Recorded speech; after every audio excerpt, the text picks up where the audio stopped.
हर साल हो दीवाना भइल बारानी के नेपाल हो कितनी ताकत तू राखेला सभी सहे के सभे बहुत 5 दिन नेपाल में रहे के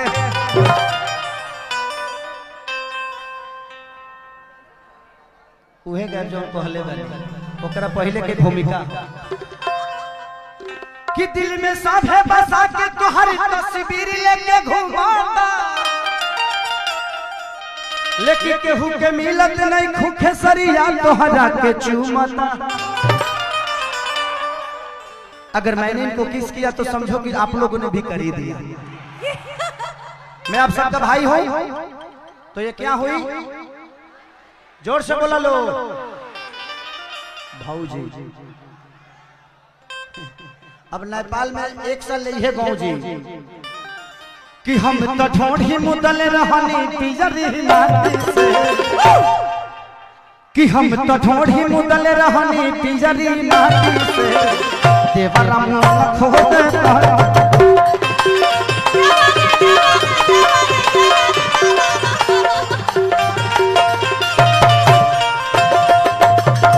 खोदता बे काटी से हो खोदता बे काटी से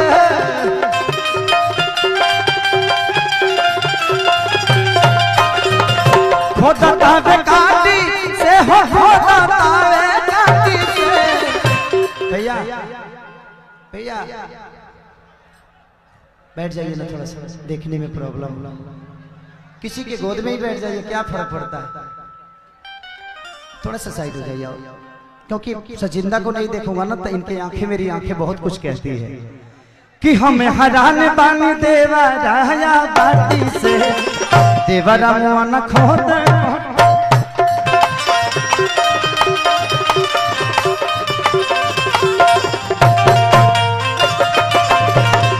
कि हम तो ढूंढ की मुदल रहनी पियरी माटी से देवरा मन खोद काटी से।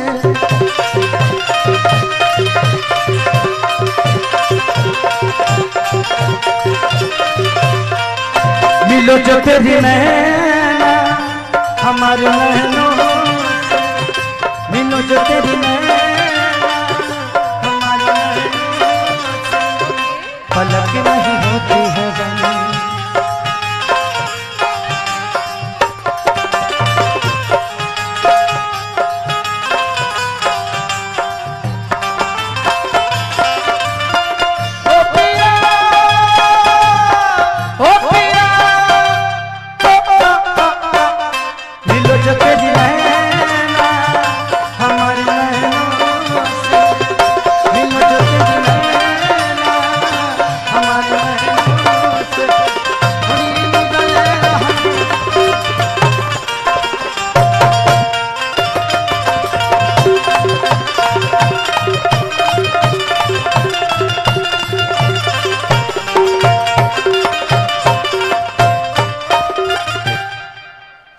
भाई कुछ पाकिस्तान के लोग बका है नहीं नेपाल के अस्थिर न रह दी कहल जा कि कितना बताई ही तुम्हारा तावे ताना होता भगदड़ रानी भई सभे दीवाना जवानी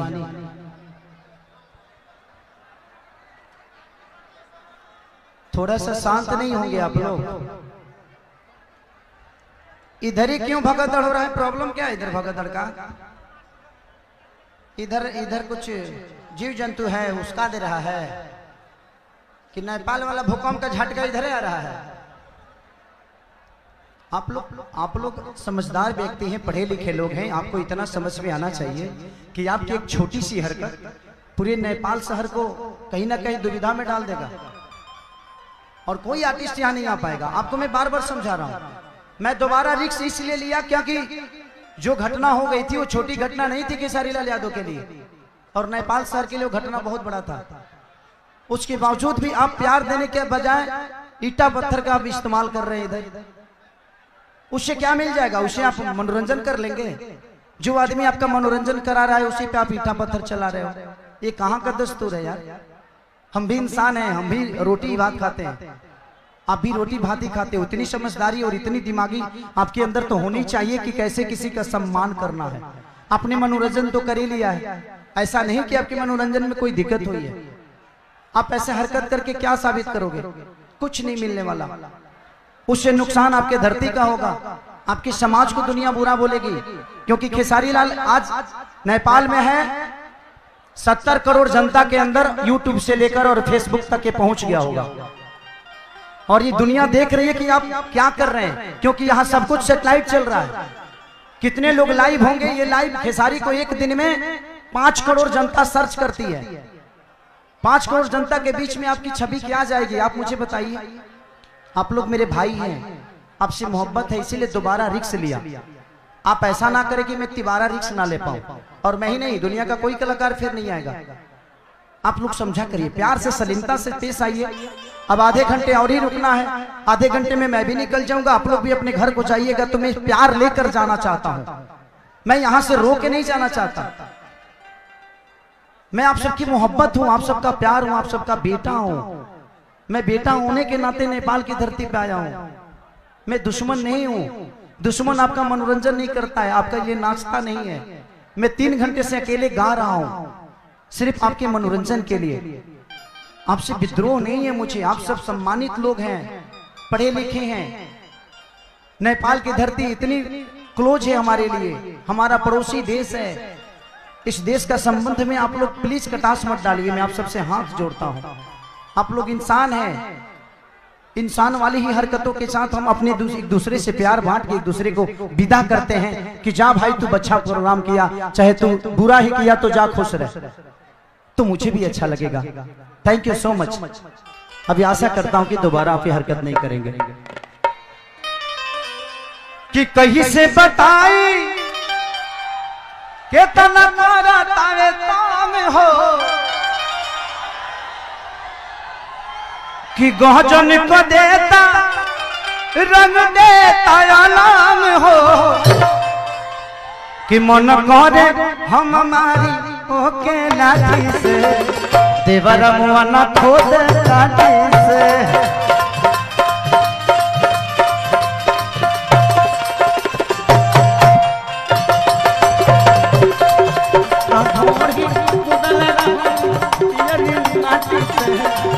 देवरा मुआना खोद काटे।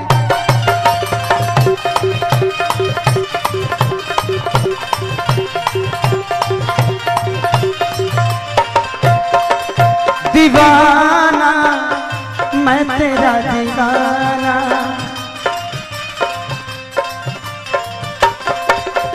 नजरों से झुमके आए मुझे झुमके होने लगा नशा। नजरों से झुमके आए मुझे झुमके होने लगा नशा। हो दीवाना मैं तेरा दीवाना, हम तो ढोरी मुदन रहनी पियर माटी से।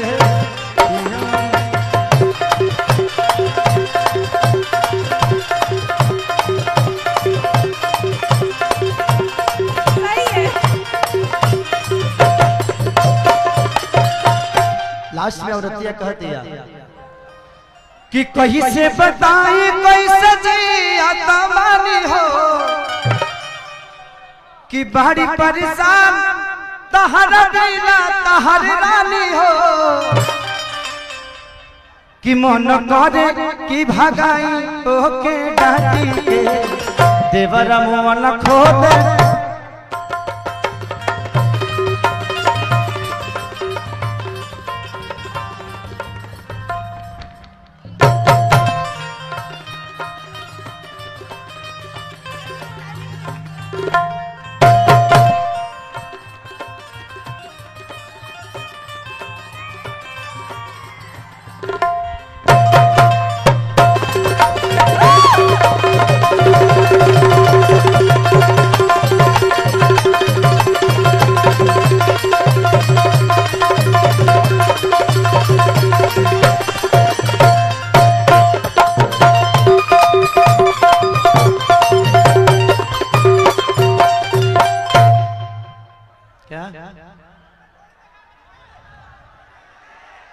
क्या कहते हैं, ढोड़ी दिखा दो हमार, देख लो ना,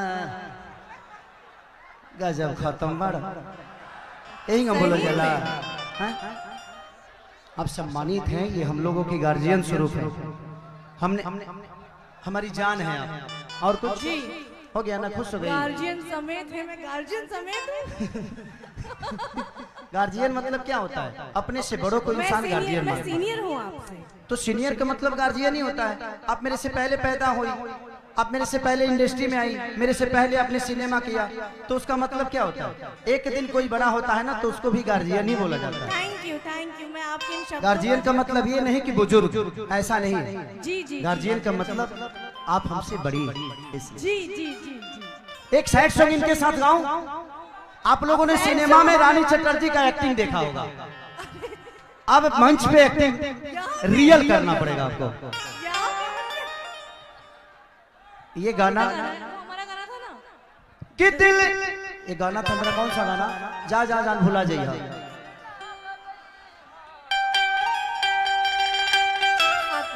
हर की दिल ना लगई हाँ,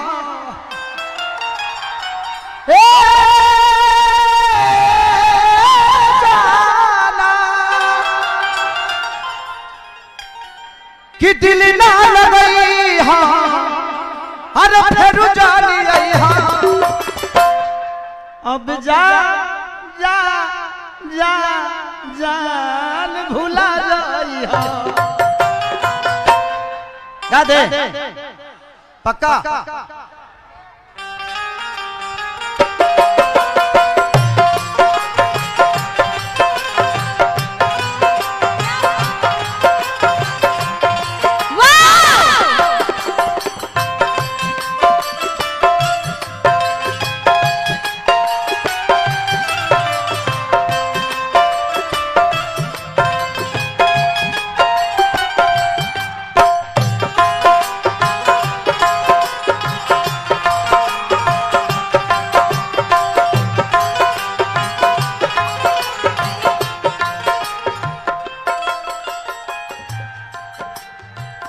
कोई दीवाना कहता है, कोई पागल समझता है।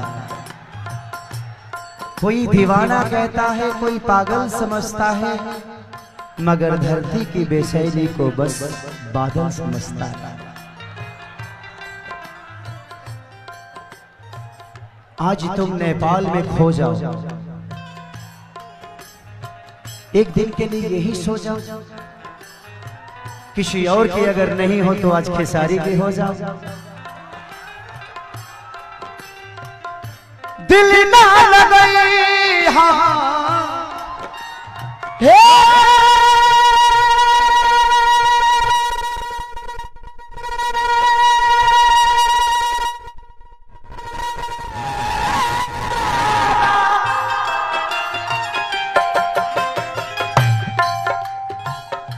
दिल ना लगई हाँ, फिर जानी आई हाँ, अब जा जा जा जा भूला जाई हाँ।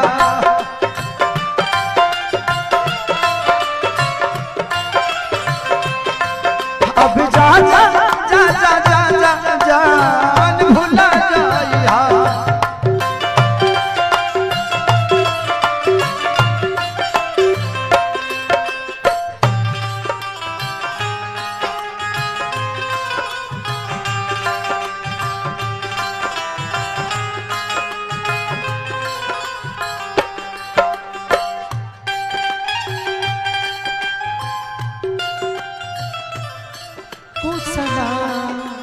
ये प्यार तेरी पहली नजर को सलाम, ये प्यार तेरी पहली नजर को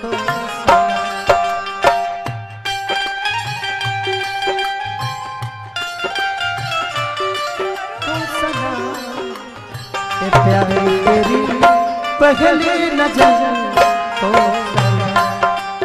सलाम, ये प्यार तेरी पहली नजर अब जा जा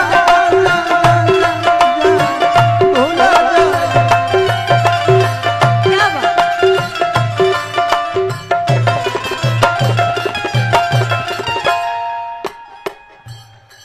हमारा प्यारी के बदला बोला का दिल बारू हो।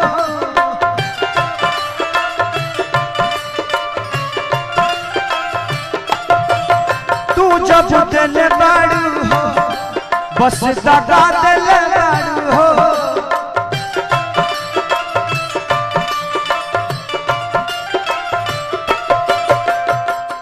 तू जब दिल बारू हो बस दगा दिल बारू।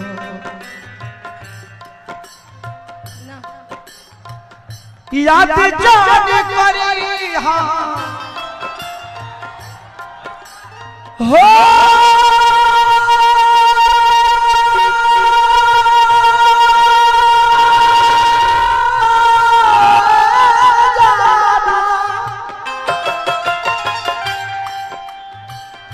याद जान करी हाँ याद जान करी हाँ हम के बिसर हाँ अब जा जा जा जा भूला जाई हाँ।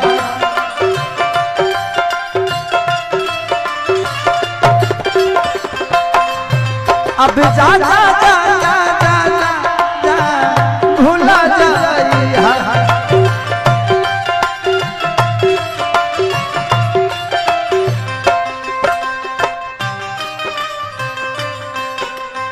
ये भी न पूछा कौन हो तुम, हमने तुमको दिल ये दे दिया।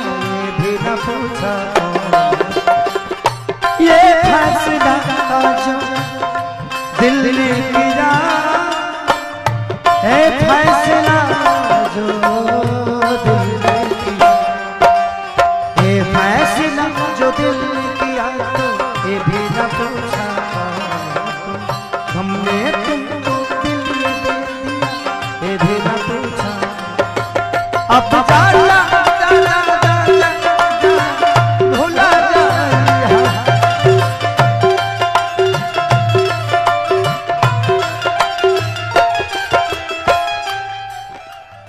लड़का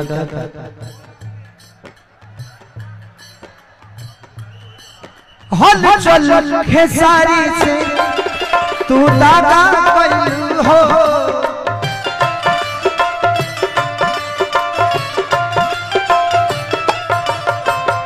भागा छोड़ गइलू का भागा कइलू हो।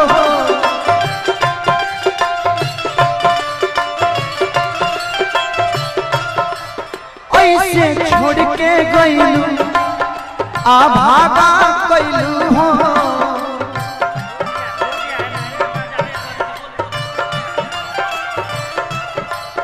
ऐसे छोड़ के गइलू अभागा कइलू हो। बोलना ऐसे बात आई हाँ हो।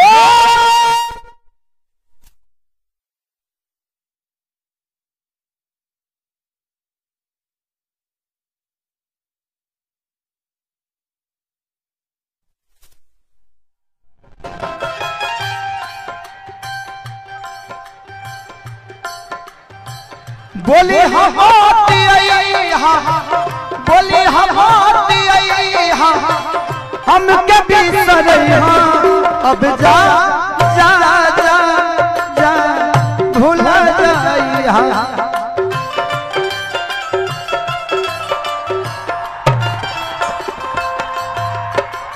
जा जा जा जा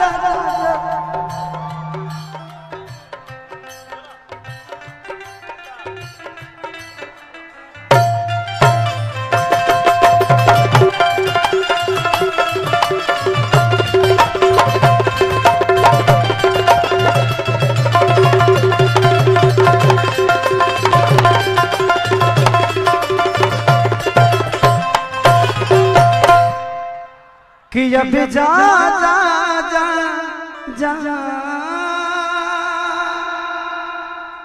भूला जाएगा।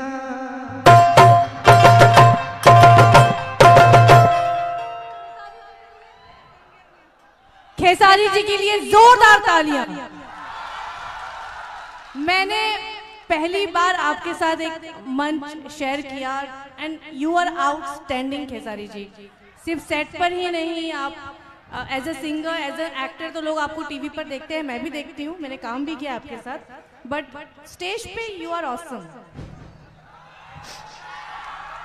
ऑसम। रामरोचा। रामरोचा। रामरोचा। रामरोचा। देखिए हम क्या नेपाली बोलेंगे, ऑलरेडी पूरे नेपाल के बादशाह हमारे बीच में हैं, जिनको बच्चन कहा जाता है, अमिताभ बच्चन नेपाल के। हमारे एक दोस्त और भी हैं, विराज भट्ट जी, जिनके साथ मैंने वर्क किया है, और वो भी बड़े अच्छे इंसान हैं, जिनसे हम लोग का पारिवारिक रिलेशन है। भैया से दोबारा मिला हूं मैं, एक बार दोहा कतर में हम सबका शो था बहुत दिन पहले, आज से 5-6 साल पहले। तो दोहा कतर में आप गए थे, वहां पे मैं था और भोजपुरी से बहुत सारे लोग थे।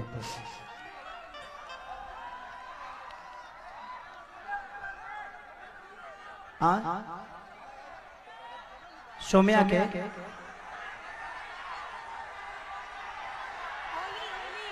क्या करें? होली तो होली तो गईबे कहीं नहीं। अच्छा एक और गा दी। अच्छा आप गाइए, मैं बैठ हाँ के ठीक है ठीक है। ये कुछ पर्चा है। किशन कुमार यादव परसौनी के रहने वाले, चल जाइए, स्टेज के पीछे आपका साथी इंतजार कर रहा है। गौलम यादव सुमो के पास के हैं आपके साथी। मुमताज जी, गढ़िया कुमार भाई, आप लोग चले। मैंने तुल हमारे के का बुझले बड़ो, हम खलासी हैं। एक बार हाथ उठा दिए, क्योंकि ये रानी जी पोस्ट करेंगी तो लगेगा जहां आप लोगों ने। जोरदार हाथ उठाइए चारों बगल से।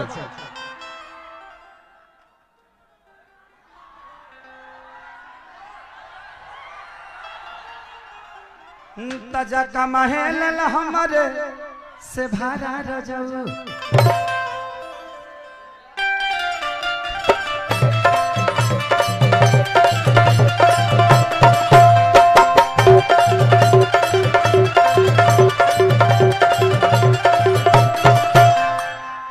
सोम्या को बुला दे।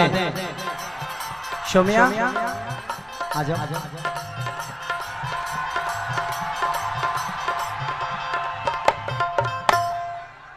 आपकी दीवानगी नेपाल में बहुत है, मैं जानता हूं। आप लोग कितना प्यार करते हैं सोम्या को, बताइए। आप हाथ उठा के फिर भुला गई। हजुरहरु मलाई साच्चीमा माया गर्नुहुन्छ। मसँग पनि एउटा मिस्टेक भयो थियो अलि दिन पहिला, हैन, सबैजनालाई थाहा छ। त्यो बिर्सेर यति माया गरिदिनु भएछ, धेरै धेरै धन्यवाद हजुरहरुलाई। र आज मेरो धेरै ठुलो सपना थियो कि खेसारीजीसँग भेट्ने। आज मेरो भेट पनि भएको छ र सँगै हामीहरू छु, जुन हजुरहरुको आशीर्वादले आज यहाँ छु। र यसरी माया दिइराख्नु होला मलाई। म पनि आने वाला दिन में खेसारी जी के साथ हम भी आए के चाहता नहीं, और अपने लगन के सपोर्ट, माया, आशीर्वाद रही तो जरूर आए। और खेसारी जी अपने से भी पूछा था, का हमरा भी सपोर्ट मिली। इसके साथ क्या करूं बताओ तुम लोग? एक अच्छा सा गाना कर दूं कि इसके साथ एक सिनेमा करूं? सिनेमा, चलो मैं वादा करके जाता हूं कि 5 से 6 महीने में ये मेरी हीरोइन होगी। मेरे लिए नेपाल मेरा अपना है, और मेरे लिए दीवानगी बहुत लोगों की है। इस लड़की ने शादीशुदा होने के बावजूद भी पूरी तस्वीर के साथ पूरे जीवन के लिए मेरे को अपने हाथों में रख लिया। ये दीवानगी बहुत कम ऐसे लोगों में होती है। और थैंक यू सो मच सोम्या। सोम्या ना खेसारी जी, हम 8 साल के रहनी तब से अपने के फैन बानी। आज 21 साल के बानी, आज आके अपने से मिलल बानी। और हमरा ये विश्वास अभी तक ले नहीं कि हम खेसारी जी के साथ स्टेज पर बानी। ये पिछली वाले शो में भी आई थी, लेकिन मैं मिल नहीं पाया था। लेकिन परसों 2-3 दिन पहले किसी ने मुझे वीडियो भेजा इनका, और बोला कि भैया देखिए ये दीवानगी कोई सोम्या नाम की नेपाल की लड़की है, और वो आपसे बहुत प्यार करती है, भगवान की तरह आपको मानती है। बेटा मैं भगवान नहीं, आपका दोस्त हूँ और हमेशा आपके साथ रहूंगा, ये मैं वादा करके जाता हूँ कि तुम्हारे जब भी जरूरत कभी भी मेरी पड़े तो नी धड़क तुम कॉल करना और खेसारी के पास आ जाना। भैया आपका दिल इतना अच्छा है ना, इसलिए हम आपके फैन हैं। कोई किसी का टैटू, वो भी शादीशुदा लड़की इतना बड़ा नहीं बना सकती। एक खेसारी जी है जो हम बनाए, वो भी वो ऐसे इस लायक के है, इसलिए। Thank you Saumya. अच्छा इसी के साथ कर दूं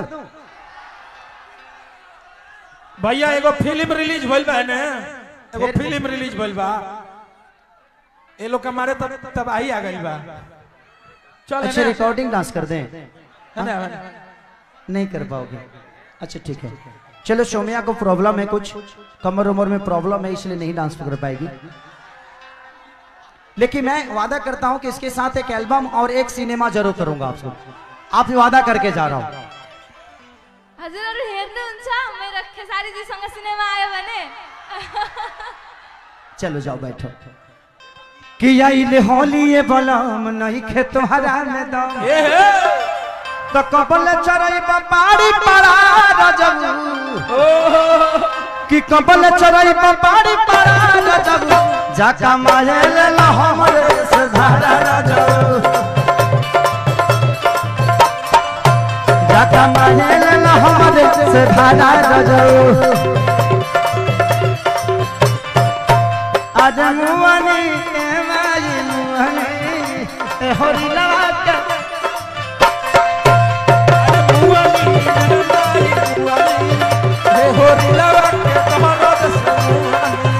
अरे एक लाइची दू लाइची लाइची लाइची, पेट में होरीला बोले चाची चाची। अरे एक लाइची दू लाइची लाइची लाइची, पेट में होरीला बोले चाची चाची। कि बलफ समझ के भैया ई तो पावर हाउस छुअली अमली दादा मुआली, अरे मुआली दादा मुआली, जाका मायल ला हमर से धारा रजब, जाका मायल ला हमर से धारा रजब। अच्छा फोटो लेना, ले लो बेटा।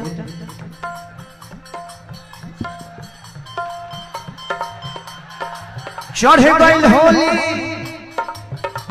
बदल गइल बोली, पूछा तो ना बड़ा पिया हाल हो। चढ़ गइल होली बेलहन गइल चोली, पूछा तो ना बड़ा पिया हाल हो। ऐसे अच्छा चल जा बाहर कमाए, छोड़ी द राजा नए पाल हो। बाहर कमाए, छोड़ी द राजा नेपाल हो। काहे है बड़ा एज खड़ा रजब, काहे है बड़ा एज खड़ा रजब, जाका मायल हमरे से भरा रजब, जाका मायल हमरे से भरा, जाका मायल हमरे से भरा रजब, जाका मायल हमरे से भरा, जाका मायल हमरे से भरा रजब। अभी आप लोग रानी जी का परफॉर्म देखिए, अभी बहुत है काम, आप हल्ला गुला नहीं, शांति से सब देखिएगा।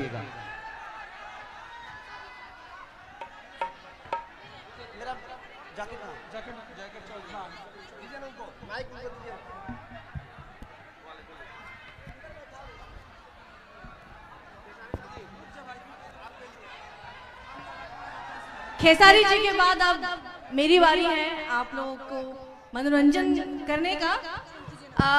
लेकिन उससे पहले मैं कुछ कहना चाहूँगी। मैं शुक्रिया अदा करना चाहूँगी नेपाल पुलिस का और जिन्होंने मुझे यहाँ बुलाया। Selina please come and Santosh और सेलिना की वजह से आज मैं आप सभी के बीच में हूँ।